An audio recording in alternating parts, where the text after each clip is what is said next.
Selamat malam teman-teman Sobat Ajaib di rumah, dimanapun Anda berada. Kembali lagi di kita di IG Live Ajaib ya.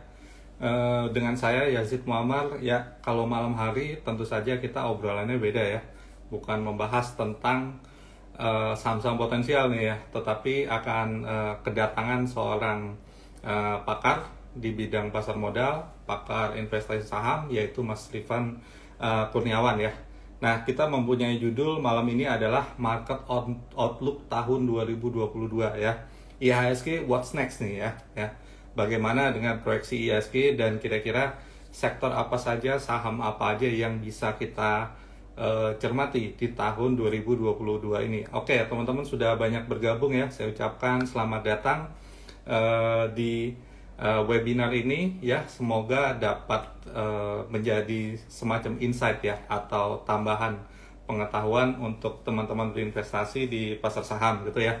Ini pasti banyak banget nih ilmunya nih, karena dengan Mas Rifan nih yang menurut saya salah satu seorang influencer atau analis pasar modal beraliran fundamental, yaitu value investor ya, yang sangat mendetail sekali penjelasannya ya. Oke teman-teman ya, kita undang aja nih Mas Rifan. Nah, tampaknya menarik sekali nih tentunya ya teman-teman ya. Kita tunggu ya.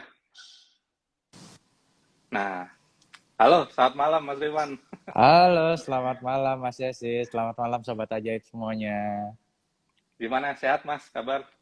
Kabar baik, sehat, luar biasa. Happy New Year ya, Ya, Mas Yesi. Happy New Year Mas Rifan. Happy New Year buat teman-teman juga semuanya ya. Happy New Gimana Year Mas, buat teman-teman. selama tahun 2021 ini kemarin ya, Hmm, apakah melewati momen-momen tertentu yang bisa di-sharingkan gitu ya, kira-kira ada momen penting apa nih gitu ya, dan juga portofolio gimana nih Mas, aman nggak nih? Bisa cerita bentar Oke, Mas? puji Tuhannya secara overall portfolio di tahun 2021 kemarin meningkat kurang lebih di atas 20% Mas Yesi. Jadi kurang lebih ya Wow. dua kali lipatnya IHSG kan kemarin 10,4 ya. Jadi ya puji Tuhan dua kali lipatnya, ada kurang lebih ada, kalau saham yang dapat bagger ada tiga Mas. Puji Tuhannya ada apa namanya MMLP, ada AGII, sama Adaro baru-baru ini. Tapi ada juga yang cut loss Mas Yazid. Cut loss kemarin di HKMU gitu ya. Ada apa namanya, ada banyak lesson learn lah yang bisa dipetik juga Ah, dari cut loss gitu. nah ini teman-teman bisa dicontoh ya sebagai seorang investor sejati gitu ya. Jadi harus ngambil makna apabila untung itu kenapa, untungnya harus dipelajari. Kemudian kalau misalnya cut loss, ambil pelajarannya ya. Betul. Seperti tadi Mas Levan juga sangat fair sekali ya. Ada yang untung, ada juga yang rugi disebutkan gitu ya. Ya. Memang saya lihat memang secara itu masih merugi ya HKMU itu ya. Entah ada Iya, masalah manajemen dan lain-lain gitu ya. Nah, betul. kalau melihat IHSG terkini nih, Mas Devan ya, menurut Mas Devan, bagaimana sih kondisi IHSG di awal tahun 2020 ini, dan serta sentimen dan faktor apa saja yang sedang mempengaruhi IHSG sekarang ini, Mas? Oke, jadi kalau kita bicara secara keseluruhan nih, Mas Yazid, tahun 2022 ini sebenarnya bisa dikatakan eh, sama menantangnya dengan tahun 2021 kalau menurut saya nih, Mas Yazid. Ya, meskipun secara outlook apa namanya pertumbuhan ekonomi mungkin akan lebih baik dibandingkan dengan 2021. Nah, kalau menurut catatan saya nih, Mas Yazid, sebenarnya ada cukup banyak sentimen yang bisa mempengaruhi IHSG. Tapi mungkin saya akan pilihkan beberapa yang menurut saya paling berpengaruh ya, Mas Yazid ya. Ya, Jadi kalau dari sentimen global pasti kita tahu potensi kenaikan suku bunga, Mas Yazid. Ya, dimana oke. kan ya mungkin teman-teman Sobat Ajaib juga udah sering dengar ya bahwa tahun 2022 nih bakal ada kenaikan suku bunga, dan sampai sekarang juga pasar nih menebak-nebak kapan nih bakal naiknya, apakah sesuai rencana, apakah di semester 2 atau bisa lebih cepat. Nah, ketidakpastian ini yang sedikit banyak pasti akan mempengaruhi psikologis pasar. Seperti Iya, itu. Jadi penantian terhadap kenaikan betul. suku bunga. Seperti itu ya. Dan kemudian yang kedua pastinya adalah masuknya varian Omikron. Ya, ya kita udah tahu sama tahu ada lebih dari 70 negara udah terjangkit varian Omikron ya, tingkat penyebarannya dikabarkan juga lebih cepat ya. Belakangan ini juga kalau di dalam negeri penyebaran mulai merangkak naik lagi nih ke Udah naik 600-an, ya. 800-an dibandingkan Iya, dengan bulan lalu ya. iya, Di betul. 100 200-an seperti itu ya. Nah, itu kurang lebih ada satu lagi sebenarnya yang saya lihat nih bakal cukup mempengaruhi indeks ke depannya Mas Yasit, yaitu IPO saham-saham tech nih. Nah, Wah, potensi saham-saham IPO tech ini kan kapitalisasinya kan besar ya. Ya, wah, iya betul. ini sebenarnya jadi kalau dua pertama tadi mungkin lebih ke arah sentimen negatif. Nah, yang ketiga ini sebenarnya lebih ke sentimen positif nih, Mas Yazid. Kalau Oke, misalkan ya kita sebut merek nggak apa-apa kali ya. silakan. Ya, misalkan kayak GoTo lah, Goto. misalkan Ya, goto GoTo ya. ya kan. Udah teman-teman mungkin juga udah tahu ya, 35 billion US dollar. Wah, itu Wah, kalau dirupiahin berapa tuh? 500 jutaan lebih 500 triliun lebih, ya kan? Bayangin kalau misalkan 500 T masuk ke IHS, masuk ke pasar modal, ya indeksnya kan bisa terangkat lah, ya kan? Nah, kalau tapi apa indeks benar terangkat. Mas bisa masuk sebesar itu dan apakah investor kita mampu untuk menyerapnya? Kemarin yang terbesar aja kan Bukalapak tuh, sekitar Mm-mm, 21 apa 22 gitu ya. Kalau mm-mm. 500 rasa-rasanya ini harus apa ya? Harus narik investor dari luar nih buat masuk membeli sahamnya Goto di Indonesia gitu ya. Jadi yang beli ini harus investor profesional, institusi dari seluruh dunia harusnya ya. Karena Benar, yang benar. terbesar aja masih cuma 20-an gitu. Kalau 500 kayaknya besar banget gitu.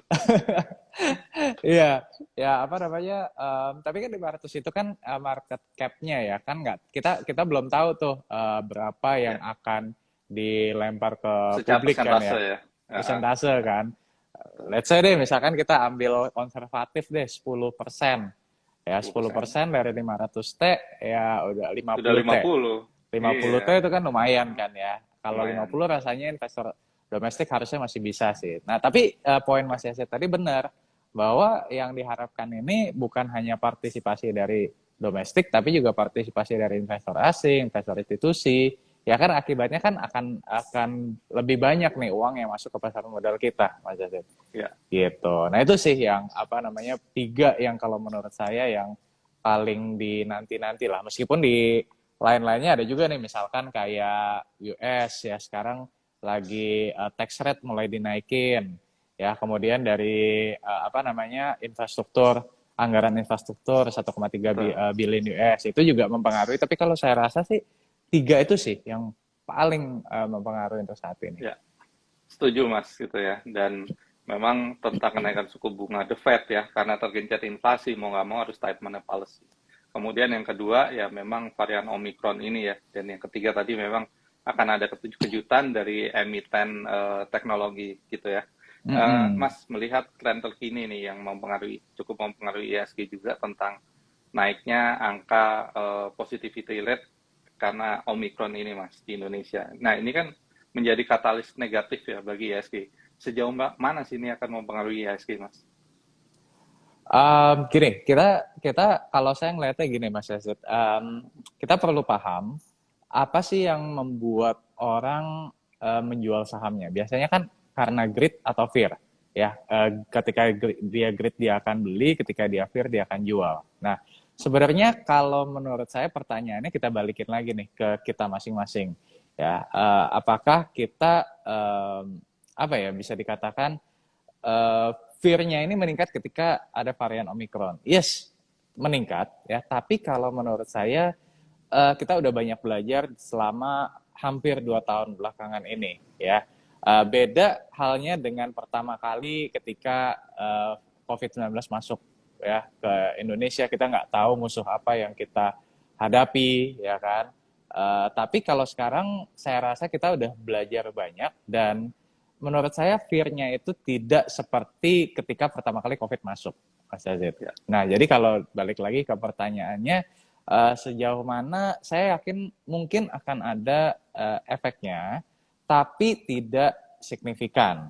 Ya, apalagi kalau kita bicara soal data, tingkat vaksinasi dosis 1 udah berapa kemarin? Kalau nggak salah udah hampir 70% ya, kalau nggak salah. Terus kemudian 80 vaksin Mas, bahkan Mas. 80, 80. malah udah 80 ya. Vaksin duanya berapa? 50-an ya mungkin Ya, ya. 50-an 50-an, ditambah lagi sekarang kan bulan Januari booster. mulai booster, ya kan. Jadi saya rasa enggak akan terlalu signifikan sih, Mas Yazid. Gitu. Setuju Mas, karena nggak mungkin juga ya kita sebagai manusia yang pembelajar ini jatuh di lubang yang sama untuk dua kalinya. Benar, benar banget. Iya, apalagi sekarang juga secara posisi fundamental kesehatan ya, fundamental kesehatan bukan hanya fundamental saham gitu ya. Fundamental kesehatan kita udah lebih baik karena herd immunity itu sudah bisa dibilang terbentuk lah. Dan Ya, ada data terbaru nih Mas, bahwa terkait dengan kecepatan vaksinasi kita tuh nomor 4 loh di dunia, iya, di bawah China, di bawah India kalau nggak salah sama US gitu ya. Nah ini cukup betul. menggembirakan gitu ya. Dan Betul. so far sih tingkat positivity rate harian kita itu masih jauh di bawah negara-negara Eropa maupun US ya, Ya, seperti itu. betul. Nah, Dan yang kita takutkan kemarin kan kayak kalau kita bandingin sama tahun lalu kayaknya kenaikan kenaikan harian untuk penyebaran COVID juga kayaknya ya rasanya sih lebih rendah ya. Tahun ini kan masih ya, di bawah 1.000 ya, gitu. ya Mas, kita loncat lagi nih. Kita kan baru selesai nih ya, menapaki tahun 2021 gini ya. Nah, Hmm, bagaimana prediksi Mas Rifan nih mengenai kinerja keuangan laporan daripada emiten ya, yang full year 2021 gitu ya. Ini kan laporan kuartal ketiga udah banyak dirilis ya. mm-mm, Tentu saja kalau untuk laporan keuangan kuartal 4 biasanya akan di blend ya menjadi 1 tahun gitu ya dan harus mm-mm. diaudit dulu gitu ya. Betul. Tapi prediksi dari Mas Rifan nih seperti apa nih? Kira-kira akan bagus nggak emiten-emiten kita? Kalau kita bicara kuartal 4 berarti kan kita bicara Full Oktober year ya. dan Nah, Oktober, November, Desember. Betul ya, ya, ada faktor itu betul. ya. Nah, kalau kita ingat lagi, waktu itu kan PPKM di bulan-bulan kuartal 3 ya, di Betul. Septemberan, ya kan begitu Ya. udah Oktober udah mulai turun, PPKM diturunkan jadi PPKM level 1 ya kan dan aktivitas berjalan seperti sedia kala. Jadi kalau secara overall saya cukup optimis bahwa di kuartal 4 ini ya secara full year itu akan lebih baik ya. Uh, Mungkin kalau kita bicara sektor-sektor yang akan terpengaruh, salah satunya adalah retail ya, di mana kuartal 3 itu jadi salah satu momen yang kembali memberatkan sektor retail ya kan dengan adanya PPKM segala macam. Tapi di Ya. kuartal 4 kemarin dengan PPKM diturunkan, aktivitas kembali normal, mal kembali dibuka, ya sektor retail ini akan mendapatkan inilah apa namanya result yang positif ya. Demikian pula dengan sektor-sektor lainnya ya, misalkan kayak bank ya dengan bergulirnya ekonomi penyaluran kredit juga pastinya akan lebih Ya. tinggi lagi ya. Kemudian termasuk saham-saham misalkan kayak ini yang mungkin kita lihatnya nggak terlalu punya direct effect tapi ternyata pengaruh juga. Contoh misalkan kayak poultry ya. Poultry ternak pakan ternak di kuartal 3 kalau misalkan teman-teman lihat kemarin kan banyak yang negatif ya EPS-nya. Betul.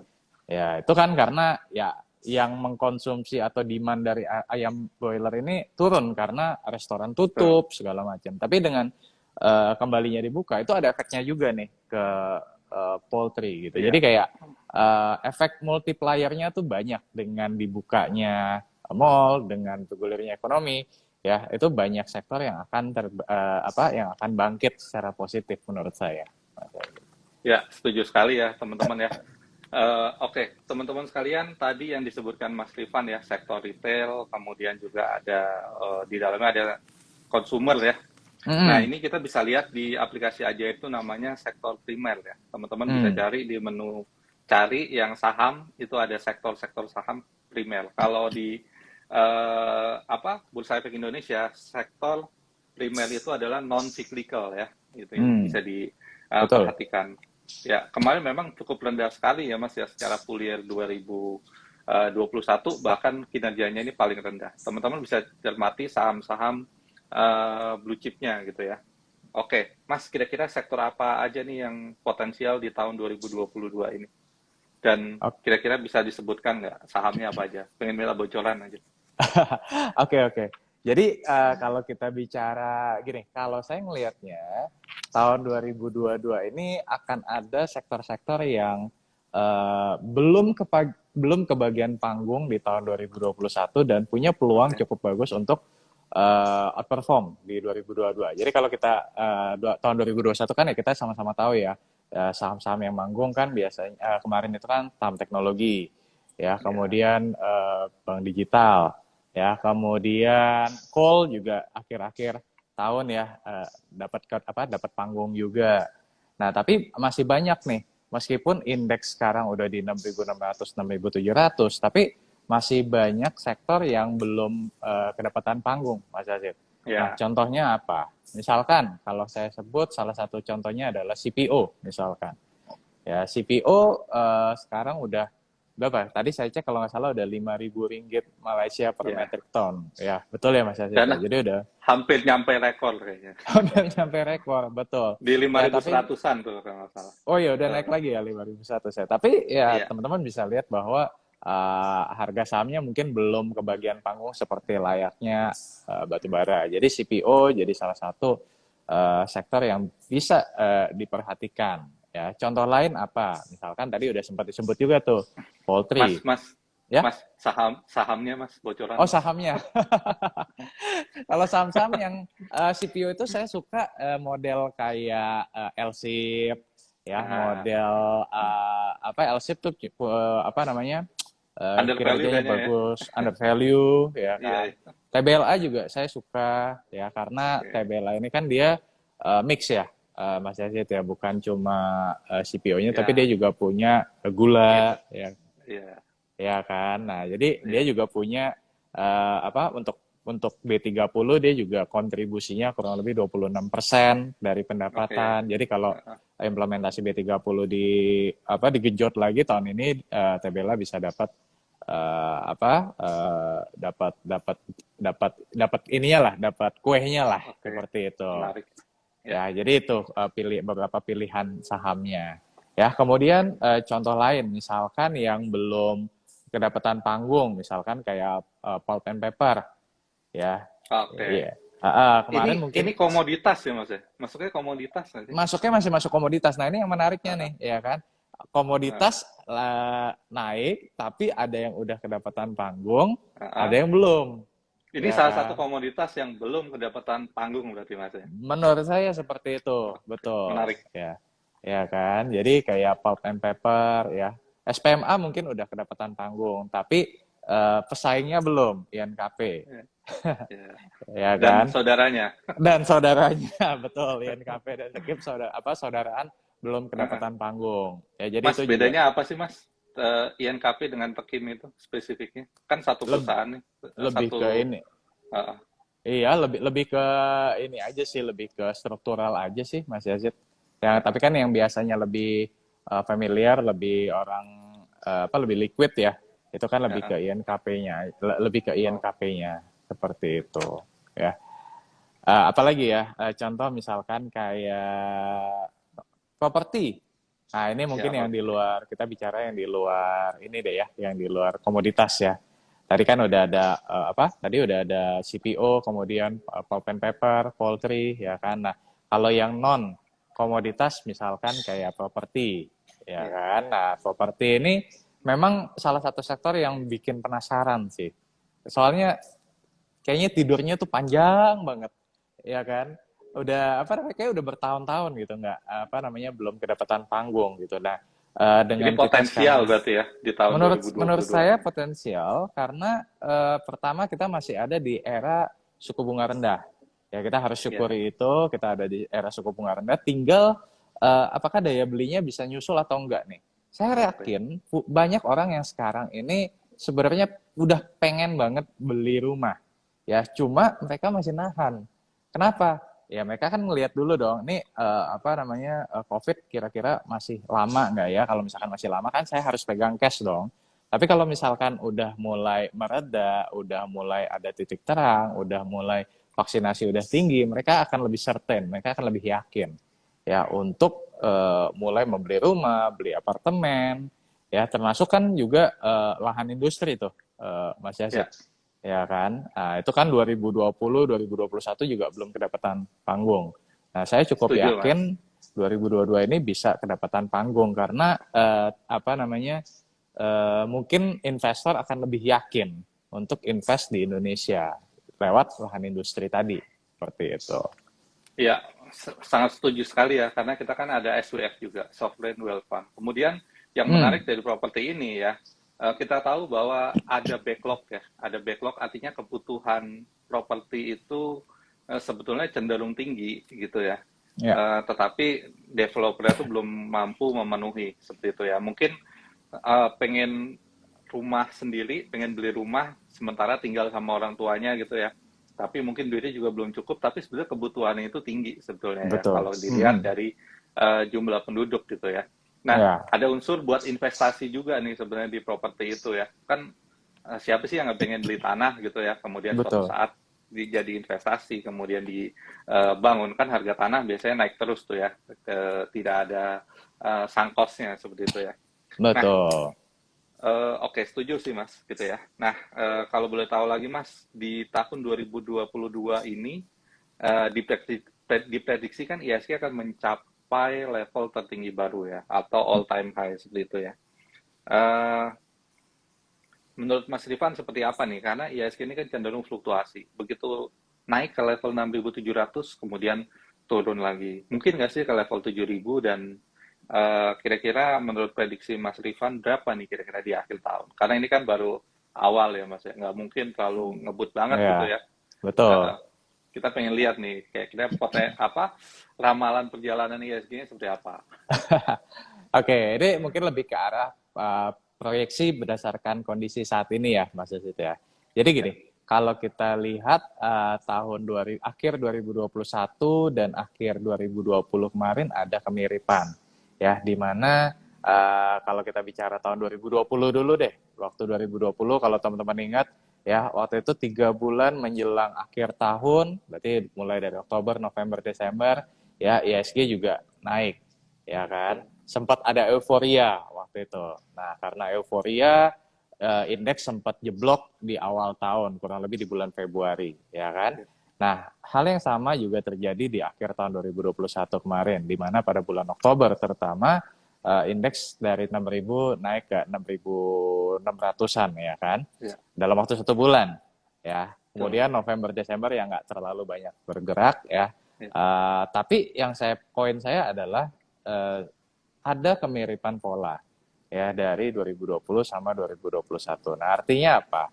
Kalau saya ngelihat gini, untuk saat ini di awal 2022 ketika indeks harga saham gabungan ada di 6.600, memang secara valuasi masih relatif fair value. Jadi kalau kita pakai Buffett indicator ya, market cap versus GDP, kita ada di fair value. Masih fair. Jadi belum terlalu mahal tapi juga nggak terlalu murah.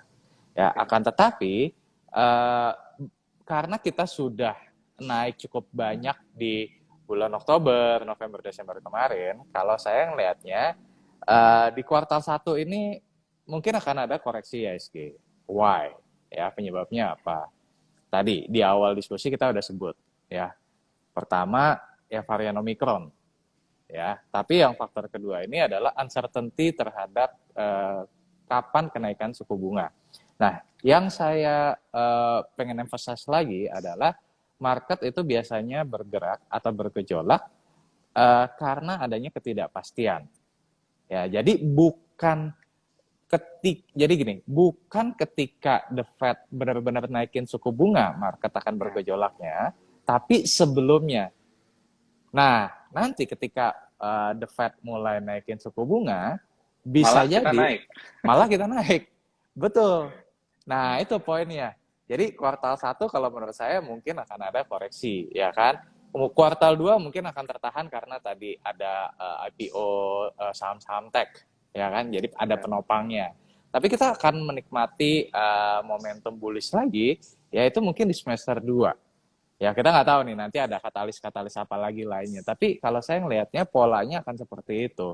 Jadi kuartal 1 mungkin akan koreksi, kuartal 2 akan tertahan karena ada IPO saham-saham unicorn, ya. Kemudian kuartal 3 kuartal 4 ini bisa jadi momentum kalau menurut saya. Nah, kalau ditanya berapa akhir tahun nanti, saya mungkin nggak yang pasang target terlalu tinggi banget deh. Iya, Tapi ya saya berharap ketemu angka 7 itu udah bagus banget sebenarnya. Gitu. Jadi ya angka setidaknya di 7. kita di 7.000 lah. Gitu. Ya, jadi mungkin nih kuartal ketiga ya Mas, ya, semester kedua udah mulai nih ya 7.000. Betul. Syukur-syukur kalau kita lihat kan dari penutupan tahun 2021 hingga mungkin di ujung tahun 2022 kalau kita tambah 10% aja ya, sama lah seperti kinerja IHSG tahun 2021 gitu. Itu mungkin Hmm, IHSG akan berada di level antara 7.200 mungkin betul. hingga Atau mendekati 7. 7.400 ya. Iya, Dan betul. dan tadi kan ada yang menarik tadi Buffett indikator ya antara GDP dengan market Market cap cap. IHSG gitu ya. Nah, ini Iya. karena GDP kita sepertinya naik ya karena pertumbuhan ekonomi diprediksi 5%, berarti nanti akan membuat IHSG kita kan under value dan bisa dinilai sedikit valuasinya lebih tinggi lah ya. Seperti itu. Dan Iya. memang ini memang general banget kalau kita berbicara IHSG ya. Sebenarnya tergantung sektornya, tergantung sahamnya juga ya Mas ya. Kita mesti pelajarin Bener. juga tuh. Bener. Makanya kayak sekarang indeks di Hmm, 6.600 tapi secara sektoral masih ada tuh yang belum kedapatan panggung, ya kan? Meskipun di sisi lain pasti ada juga yang udah over value, udah valuasi udah mahal iya. banget lah ya. Tapi ternyata di sisi lain masih ada juga nih yang masih masih cukup murah seperti itu. Ya, setuju sekali ya. Tadi udah ada bocorannya teman-teman saham-saham yang belum dapat panggung itu apa aja tadi. Di antaranya adalah CPO tadi, kemudian ya ada komoditas yang Yang belum naik, pulp eh, and paper, pulp and paper, kemudian ada ya, properti juga ya itu ya. Karena betul. kita sekarang low base ya, interest rate kita gitu. Nah, Mas ini menurut BI kan prediksi perekonomian Indonesia ini akan tumbuh 4,7 sampai dengan 5,5%. Kalau Mm-mm. pemerintah di era APBN sudah mematok 5,2% gitu. Kira-kira kebijakan apa aja sih yang mendukung penguatan pertumbuhan ekonomi tersebut gitu ya? Berdasarkan top to down analysis kan kita juga pede Mas. Perekonomian kita ini dalam negeri solid banget gitu ya. Yang neraca Mm-mm. dagang, current account gitu ya, Mm-mm. kemudian PMI, konsumen juga udah mulai berbelanja dan keyakinan indeks konsumen tinggi dan juga kita lihat juga fundamental kesehatan kita juga sangat bagus gitu ya. Nah, Mm-mm. kira-kira faktor-faktor apa lagi nih yang bisa mendukung itu gitu ya? Kalau dilihat dari top to down, dari globalnya dulu deh. Ya, jadi kalau saya ngelihat support dari pemerintah ke sektor-sektor tertentu yang akan sedikit banyak ngebantu juga, Mas. Jadi kalau kita bicara overall dulu kan ada moneter, ada fiskal. Ya, ini Ya, mungkin teman-teman yang latar belakang non ekonomi mungkin masih agak bingung, tapi it's okay. Ikutin aja dulu. Jadi kalau kita bicara kebijakan pemerintah itu kan biasanya dibagi jadi dua ya. Ada moneter, ada fiskal. Nah, ya, moneter itu biasanya misalkan berkaitan dengan suku bunga, ya kebijakan apa nih yang bakal mempengaruhi ya. Di semester 1 mungkin masih akan mempertahankan suku bunga ya di 3,5%. Ya, tapi ketika nanti The Fed mulai akan naikin suku bunga baru akan pelan-pelan perlahan akan dinaikkan. Nah, tapi yang akan memegang peran lebih banyak kalau menurut saya di sektor fiskalnya nih, Mas Yazid. Contohnya apa? Misalkan kayak di sektor otomotif deh. Nah, ini kan lagi hmm, diperjuangin nih insentif ya. insentif Nah, PPNBM diperpanjang, ya oke. kan? Nah, itu juga akan mempengaruhi ya. Kemudian juga misalkan di sektor properti ya keringanan LTV. Ya, itu kan Oke. juga akan mendongkrak permintaan akan properti seperti itu ya. Iya. Contoh lain kayak ini baru-baru ini kebijakan yang tadinya coal dilarang untuk Stop ya. ekspor, ya ternyata di stop, ya sekarang udah boleh ekspor lagi. Nah jadi kayak kebijakan-kebijakan itu yang kalau saya lihat akan mempengaruhi kinerja sektoral. Nah jadi salah satu lesson learn yang mungkin bisa teman-teman catat di malam hari ini adalah ya tadi pelajari juga kebijakan-kebijakan pemerintah apa yang kira-kira akan mendukung atau sebaliknya memberatkan sektor tertentu. Nah, itu yang bakal kalau saya nilai itu bakal mendongkrak sektoral di tahun 2022 ini, Mas Yazid. Ya, memang secara overall nih, memang kalau kita lihat dari kebijakan pemerintah ini sebenarnya pemerintah cukup agresif ya. Karena saya juga melihat ya Mas ya, bahwa Pak Jokowi telah membangun infrastruktur dengan sebegitu masifnya gitu ya, dan sudah Betul. banyak yang terbangun. Tinggal didorong aja nih, ya kira-kira produktivitasnya bisa meningkat atau enggak. Dan baru-baru ini Ibu Sri Mulyani juga ada sedikit clash ya dengan pemimpin daerah ya. Karena pemerintah nih udah lumayan ngebut kok, kalian lambat sekali gitu ya. Duitnya hanya ditaruh di bank, ngendep gitu ya. Nah ini ya mungkin pemimpin daerah ini perlu disadarkan gitu ya, bahwa kita harus maju terus pertumbuhan perekonomian kita kayak gitu ya, supaya kita tidak terjebak dalam middle income trap gitu ya, dan juga kita bisa menjadi negara maju dan juga kemiskinan tuh bisa diberantas ya, seperti itu. Betul, Nah, betul. ya ya kalau kita lihat memang kita tinggal lihat aja dengan adanya sentimen-sentimen negatif dari luar ya, apakah kita masih akan tetap on the track kayak gitu ya, perekonomian kita bertumbuh seperti itu ya. Nah, Mas, kemudian kalau kita lihat terhadap bank-bank digital nih, apakah akan kembali naik daun lagi di tahun 2022 nih? View-nya nih bagaimana nih Mas Rifan mengenai tentang bank digital nih, apakah bisa menggantikan bank konvensional gitu ya? Ya. Oke, kalau ditanya gini, kalau ditanya apakah akan menggantikan, saya rasa belum dalam jangka waktu pendek, Mas Yazid. Karena gini, ini tadi barusan ya saya ada mana nih? Nah ini, bukan. Intinya gini, ada studi dari BCG, Mas Yazid. Ya, ada studi dari Boston Consulting Group ya, di mana di situ dituliskan bahwa dari sekitar 200-an bank digital di dunia, hanya belasan yang, kalau nggak salah angkanya itu 14-an, yang ternyata profitable. Nah, jadi maksudnya gini, kalau kita bicara soal bank digital, saya percaya bahwa dalam jangka yang panjang, bank digital sebenarnya punya prospek yang menarik, ya, karena kan bisnis modelnya jauh lebih asset light dibandingkan dengan bank konvensional, ya, tapi tidak dalam jangka waktu yang singkat, karena tadi studi dari BCG mengatakan bahwa saat ini itu hanya belasan dari ratusan bank digital di dunia yang sudah profitable, ya.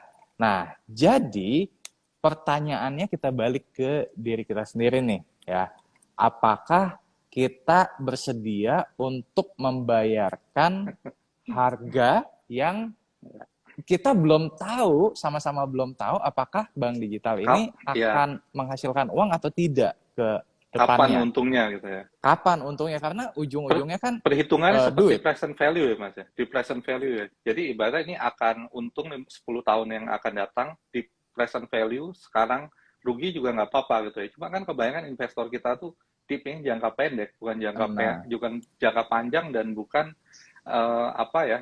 valuation minded gitu ya. Nah, ini mungkin kita jangan sampai terkecoh gitu ya. Kalau lagi naik ya mungkin ya hanya trading aja mungkin gitu ya Mas. Ya, jadi betul. Nah, mungkin ini kan mungkin dari teman-teman Sobat Ajaib yang hari ini ikut IG Live ini kan mungkin ada yang trading, ada yang investing. Nah, jadi itu dulu nih yang perlu ditanyain. Kalau misalkan untuk trading, ya itu saya balikin lagi deh ke masing-masing ya, trading plan-nya seperti apa, lihat support dan resistance-nya ya. Tapi kalau untuk investing, saya rasa kita perlu menunggu ya, menunggu apa? Menunggu sampai ya memang dapat kesempatan. Jadi gini, ada 750 perusahaan di Bursa Efek Indonesia ya. Kenapa kita harus memaksakan nyari yang eh, mahal seperti itu? Padahal di sisi lain ada yang masih valuasinya masih murah dan dengan risiko yang lebih kecil. Ya, tapi balik aja nih, tentu aja mungkin ini nggak bisa diterima oleh semua orang ya karena profil risikonya kan beda-beda ya, Mas Asit ya. Ya. Nah, tapi kalau misalkan teman-teman di sini apa namanya menganggap bahwa oh iya ya kayaknya dengan sekarang rasanya bank digital mahal ya, ya mungkin ada baiknya ya jangan ikut-ikutan dulu. Ya karena misalkan kayak kalau kita sebut beberapa merek lah ya, kayak misalkan yang baru red issue ya kemarin nih Alobank ya kan. Ya. Setelah red issue itu kemarin saya hitung EBV-nya itu bisa di angka sekitar 25 kali. Ya. Bang Arto mungkin 31 kali PBV-nya. Itu kan ya apa ya? Ya kita tahu kita bayar 30 kali lebih mahal. Ya Kayak balik lagi. membeli mimpi ya Mas, ada yang bilang ya. Ya ada yang bilang membeli mimpi gitu. Jadi gini, prospeknya bagus atau tidak, dengan apakah harga sahamnya saat ini, apakah ini keputusan investasi yang baik atau tidak, itu adalah dua pertanyaan yang berbeda. Kalau ditanya prospeknya bagus apa tidak, jelas jawaban saya bagus. Ya. Tapi kalau ditanya Setuju. apakah ini keputusan investasi yang bijak atau tidak, I don't think so. Tergantung Nah, holding periodnya mungkin. tergantung holding periodnya. Kecuali misalkan ini, Mas Ivan, saya percaya banget nih sama bank digital A, misalkan. Ya, saya berencana untuk hold 10-20 tahun yang akan datang, misalkan. Mungkin bisa jadi it's a good call, it's a good investment. Tapi kalau dibilang, Mas Ivan, saya mau pegang, let's say mungkin time frame saya 6 bulan. Ya, I don't think it will be a good decision, gitu, Mas Yazid. Ya, setuju Mas ya. Memang sekarang selain daripada Bang Alto, Bang Alobank ini menjadi salah satu ya penantang lah gitu ya. Kemarin juga Mm-mm. ada juga bank digital yaitu BBEB ya. Itu Mm-mm. juga bisa menjadi penantang juga. Satu lagi kalau nggak salah kodenya bank ya, Bank Aladin ya. Cuma Bang Aladin. kita lihat pergerakannya belum begitu agresif ya. Nah, satu hal nih teman-teman ya, saya juga mau sharing ya, bahwa bank itu dalam beroperasinya ya, itu dalam menciptakan keuntungan ya. Ada faktor funding dan lending. Nah, Hmm. ini perlu dicermati nih. Kalau misalnya funding sebagai bank digital, dia dapat duit dari mana? Gitu ya. Kalau sekarang kan udah jelas bahwa banknya Gojek itu adalah Bank Arto gitu ya. Jadi Betul. setiap mitranya Gojek maupun GoFood itu kan udah mulai dibukain rekening ya. Jadi itu Mm-mm. fundingnya akan besar gitu ya. Kemudian Hmm. Alobank kan belakangnya di belakang ini sudah mulai banyak juga ya. Ada Bukalapak. Traveloka, Bukalapak, Grab masuk ya Mas ya kalau nggak salah ya. Ya, masuk Eh, juga. ya masuk juga. Kemudian ada Citicorp gitu ya. Kalau Mm-mm. bank itu kan Bank Aladin. Kalau BDEB itu kan dia juga memang agresif ya dalam mengakuisisi customer gitu ya. Kemudian dia lendingnya yang bagus, yaitu Mm-mm. untuk dipakai aku laku kan Mas ya. Untuk Mm-mm. kayak untuk misalnya kayak pay later gitu segala macam. Nah ini teman-teman memang harus melakukan studi yang mendalam lah. Kalau kita Bet- suruh Mas Rifan kupas, tampaknya waktunya nggak cukup nih ya, karena beliau pasti detail sekali nih perhitungannya gitu. Nah, ini mungkin pertanyaan terakhir, Mas, mengenai tentang saham-saham sektor teknologi ini. Kita tahu Mm-mm. bahwa di US sekarang ini kan market cap emiten terbesarnya itu kan dipegang oleh saham-saham teknologi ya, seperti Mm-mm. Apple, Microsoft, Netflix, Google gitu ya, dan juga Metaverse sekarang ya, dulunya Mm-mm. Facebook ya. Mm-mm. Kita kan tampaknya akan mirip-mirip lah ke sana gitu ya. Tapi mungkin saatnya nih sekarang masih pelan-pelan nih ya. Mm-mm. Baru Bukalapak gitu ya. Belum lagi Mm-mm. nanti IPO beberapa emiten teknologi ke depannya gitu ya. Mm-mm. Kira-kira prospek daripada sektor teknologi ini kira-kira di tahun 2022 nih masih cerah nggak sih Mas? Nah, kalau ditanya pertanyaannya kan prospek ya, Mas Yazid ya. Ya. Kalau ditanya prospek perusahaannya, saya yakin masih cerah. Ya, saya yakin masih cerah karena kan pertumbuhan kayak diprediksi kemarin kan ada studi dari Frost and Sullivan, pertumbuhan dari GMV e-commerce diprediksi kurang lebih di 26% per tahun ya pertumbuhan GMV-nya ya kan. Jadi kalau ditanya prospeknya pasti masih cerah. Nah, cuman balik lagi nih, prospek dengan keputusan investasi itu adalah dua hal yang berbeda. Ya, prospek cerah tapi belum tentu timing untuk investasinya pas. Artinya timing ketika kita mau membeli sahamnya itu pas atau tidak belum tentu. Nah, jadi seperti kita tahu tahun 2021 banyak saham-saham teknologi yang naik panggung. Secara overall IDX Tekno kan naik hampir 700 atau 800%, betul ya? Wow. Ya, Ya, paling 7 tinggi ya. kali. Paling tinggi di antara yang lainnya. Ya, Ya. tapi di sisi lain, ya teman-teman mungkin juga ada lihat bahwa ada cukup beberapa perusahaan yang kemudian harga sahamnya turun 50%, 60% dari titik tertingginya. Ya, contoh misalkan kayak Bukalapak yang digadang-gadang akan naik, tapi ya sampai saat ini masih berada hampir 50% di bawah harga IPO-nya gitu. Ya. Jadi balik lagi kalau uh, menurut saya saat ini belum momen yang pas untuk masuk ke saham-saham teknologi ya, Ya. karena tadi valuasinya masih cukup mahal ya. Kita coba compare deh, let's say misalkan teman-teman kalau misalkan ada yang invest di US juga gitu ya, mungkin bisa compare antara, nih sorry nih kalau misalkan ada yang pegang di sini takutnya ntar ini antara Amazon ya. Bukalapak sama Alibaba deh ya. Alibaba. Bukalapak sama Alibaba misalkan. Karena teman-teman coba compare tuh growth apa namanya GMV. profil ininya, profil Oke. profitabilitasnya gimana ya.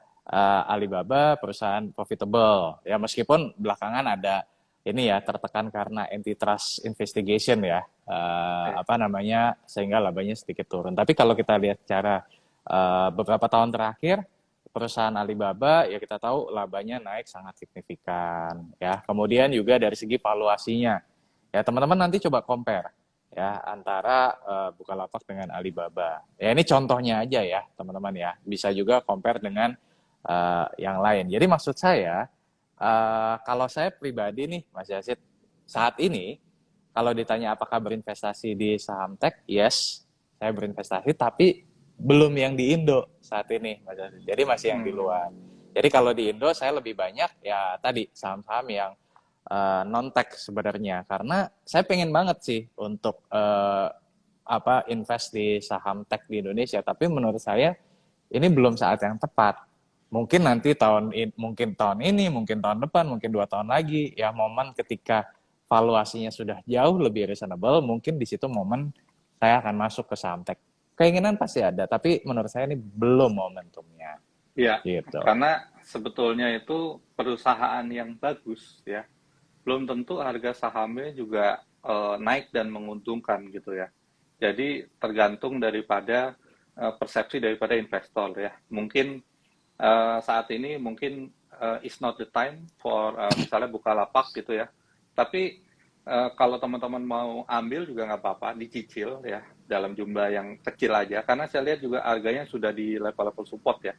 Dimana pembelian terbaik itu kan di level support supaya kita menghindari penurunan yang lebih dalam lagi gitu ya. Betul. Nah, kemudian banyak juga emiten yang kecil-kecil gitu ya di perusahaan teknologi ini yang sebetulnya kinerjanya juga bagus gitu ya, dan prospeknya juga bagus, terutama di hardware retail kayak gitu ya. Ya. Misalnya hardware itu misalnya ada kayak PTSN kan, banyak Nah, gadget-gadget yang 5G gitu ya. Kemudian MTDL ya. ya Itu itu juga masih liquid juga kok. Ya. masih lebih oke lah, masih lebih oke lah, ya kan. Labanya juga bertumbuh, ya kan. Betul. Hutangnya juga nggak terlalu besar, cash flow-nya cakep, positif, Ya. valuasinya juga masih masuk akal, itu masih oke lah. Ya. Ya, mungkin saat ini Indonesia kelasnya masih di situ gitu ya, teman-teman ya. Dan kalau misalnya masalah kayak misalnya kayak kok Indonesia nggak menciptakan handphone gitu ya, ya kita semuanya pakainya brand dari luar sih ya.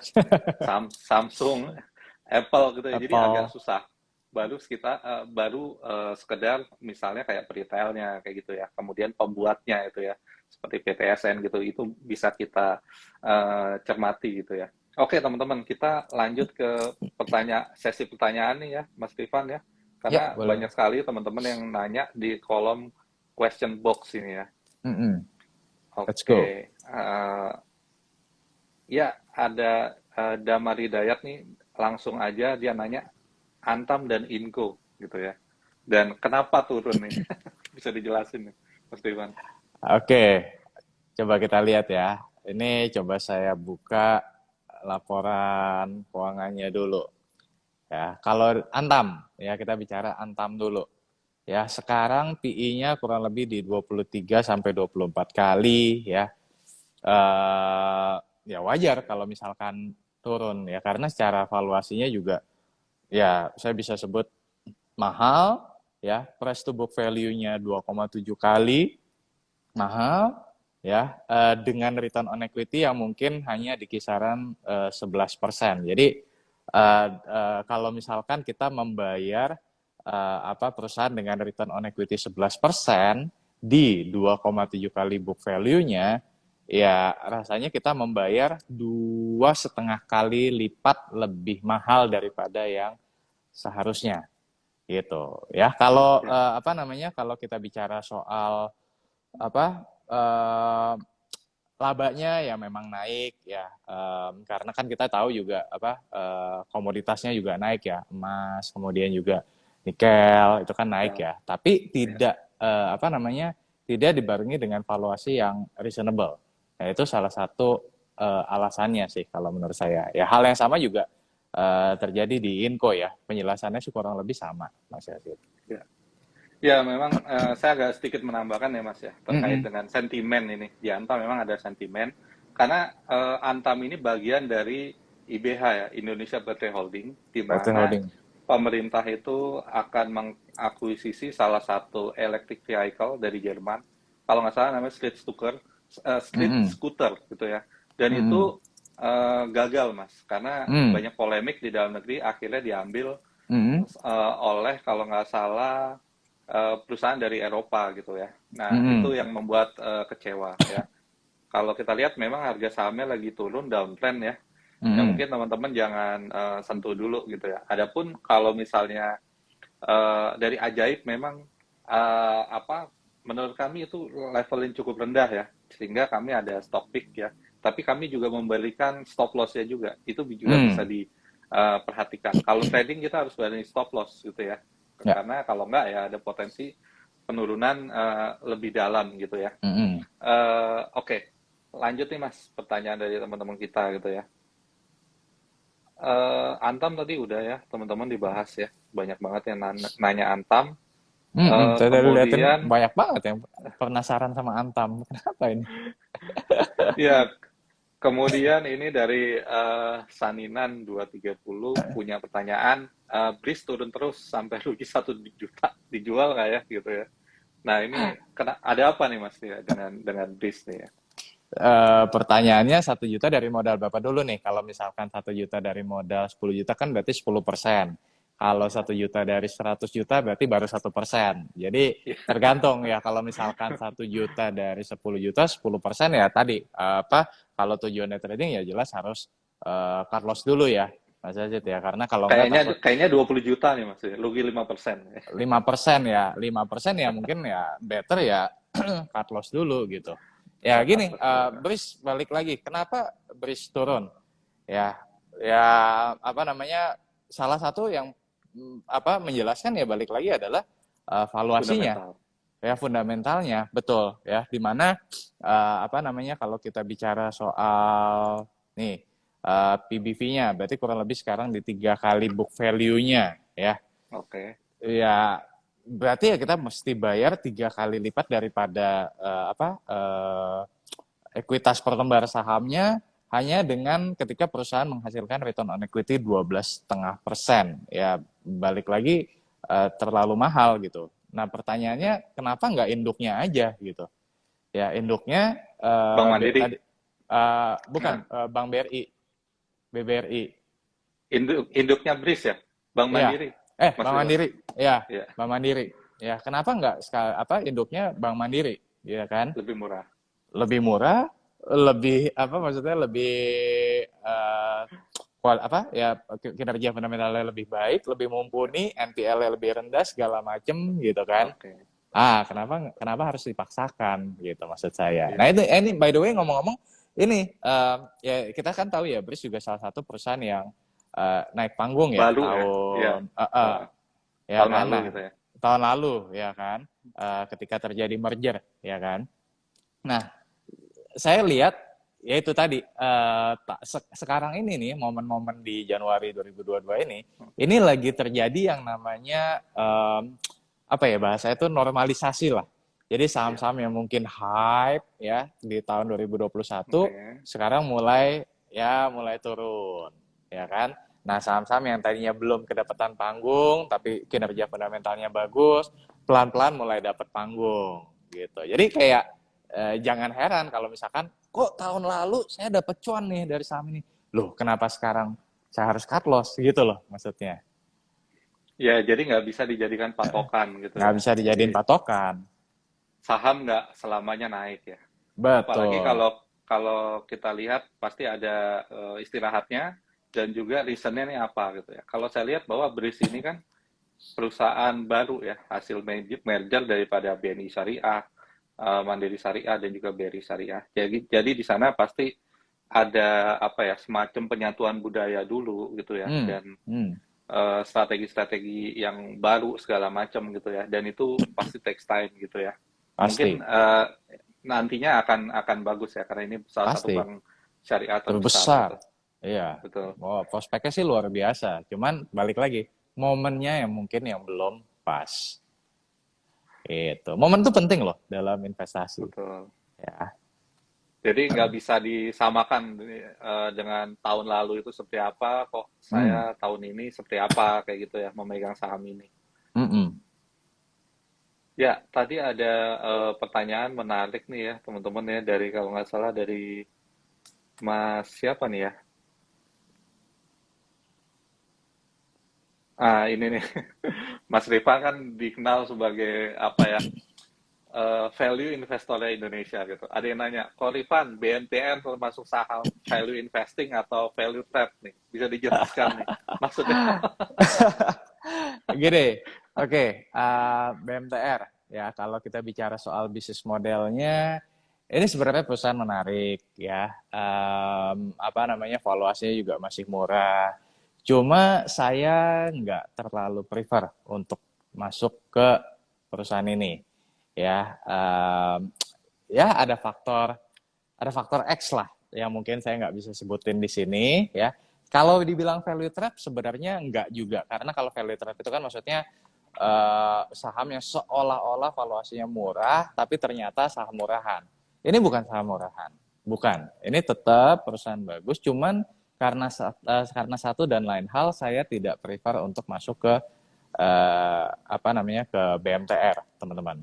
Ya, jadi kalau ditanya apakah rekomend atau tidak, kalau saya mungkin untuk saat ini enggak. Tapi balik Ya, lagi, bukan karena value trade-nya, tapi karena ada faktor X yang mungkin saya nggak bisa sebutin di sini. Gitu. ya. Jadi memang sebagai seorang investor kita apa ya, memang fundamental di atas kertas itu kinerja sebuah perusahaan itu memang menjadi hal yang utama ya. Tetapi Hmm, ada juga hal-hal yang lain yang patut untuk difikirkan seperti itu ya. Dan ya, pandangan Mas Rifan ini belum merekomendasikan hal itu. Kalau di atas kertas sih bagus ya, di karena atas ini kertas bukan sih bagus ya kan labanya uh, naik, valuasinya murah. Tapi ada, betul. nah itu betul yang Mas Yasi tadi bilang, ada hal-hal yang tidak terlihat di atas kertas yang membuat saya sampai saat ini belum belum merekomendasikan lah atau saya sendiri juga belum masuk ke BMTR gitu. Ya, ini ada terkait dengan emiten faktor pendukung digitalisasi nih, pendukung teknologi nih Mas. Nah, Yaitu tower ya. hmm, Ada yang nanya tentang tower nih. Mungkinkah bearish terus gitu ya, dan sampai kapan gitu ya mengenai tower ini? dan prospek pada perusahaan tower ini secara umum seperti apa sih, Mas Rifan gitu? Secara sektoral, ya, secara Ya, sektoral, sektor telco provider ya, tower ya, provider, itu salah satu sektor favorit saya sebenarnya. Kenapa?